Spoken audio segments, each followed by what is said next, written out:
Alors, je suis la satanée, de mon prénom Agathe. Je suis illustratrice apparentée au mouvement Dark Art, donc art sombre, qui est une mouvance artistique qui traite des sujets tels que le macabre, l'occulte, l'horreur, entre autres. Et je suis aussi graphiste de profession. Les thématiques que j'aborde dans mon travail sont multiples. Ça va entre le memento mori, l'icône religieuse.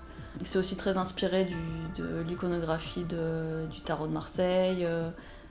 Ça mélange des motifs qu'on peut retrouver dans les différentes représentations de la Passion du Christ dans les églises, avec un peu de référence au folklore européen, à la mythologie gréco-romaine. Voilà, tout ce genre de symboliques qui sont très différentes et qui se répondent en même temps. En 3 mots, je dirais macabre en premier, occulte et poétique aussi. Alors ça c'est facile parce que ma réalisation favorite de tous les temps c'est Danse macabre qui est exposée ici à la Time Corp Gallery. Et je pense que c'est ma préférée parce que c'est la première fois que je faisais vraiment ce que je voulais sans contrainte et sans réfléchir et sans me dire que ça allait pas être bien. Et en plus c'est une œuvre qui rassemble les motifs que je préfère, c'est-à-dire les squelettes, les femmes à poil, les démons, tout ça dansant joyeusement dans une forêt, une nuit de pleine lune. Un peu tout et n'importe quoi en fait, hein, comme tous les artistes. Ça va de l'histoire de l'art classique, l'art religieux. J'aime beaucoup l'école flamande, Jérôme Bosch, les travaux de gravure d'Albrecht Dürer, Gustave Doré. Les illustrations pour enfants de Claude Ponty. Après, je suis aussi pas mal inspirée par la littérature, le folklore, la poésie aussi parfois.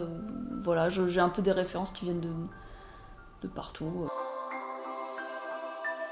Alors, les futurs projets pour 2021, je suis actuellement en train de faire une collaboration avec une série de podcasts qui s'appelle Caps Audio, qui est belge et dont en fait le but c'est de mêler illustration, enfin images, son et texte, et du coup en fait ils proposent des textes à illustrer. Et l'idée c'est de faire une capsule comme ça qui soit multimédia, et donc moi le texte que j'ai illustré et donc le podcast il devrait sortir fin mars 2021. Sinon j'ai aussi une collaboration avec une marque de vêtements belge qui devrait aussi normalement sortir en fin d'année. Et sinon, comme dernier projet qui me tient à cœur, ça serait de sortir le volume 2 de Culte et Occulte, le fanzine que j'ai fait avec Satan Sanctus. Voilà, et on aimerait bien ouvrir cette deuxième édition aux participations et peut-être faire quelque chose de plus gros. Et voilà. Alors, la Time Corp Gallery, c'est un espace de fusion, je veux dire, parce que c'est à mi-chemin entre la galerie et le cabinet de curiosité.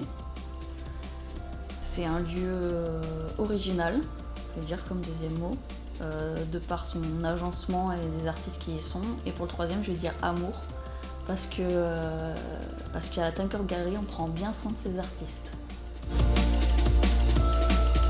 Bah, j'en ai pas mal, hein. Enfin, je sais pas tellement si c'est plus des passions ou des hobbies, mais je vais dire l'écriture.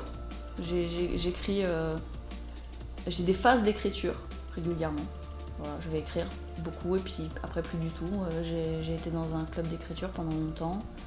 La musique, je fais de la guitare depuis que j'ai 16 ans. Pareil aussi, j'enregistre des fois des petites reprises comme ça. Voilà, puis je regarde aussi beaucoup de séries, comme beaucoup de gens de ma génération. Alors je me sens pas tellement de légitimité pour dire quoi que ce soit à quelqu'un, mais peut-être que je lui dirais du coup de pas attendre de se sentir légitime pour se lancer dans une carrière artistique. Non. Ah pardon, ça tourne encore.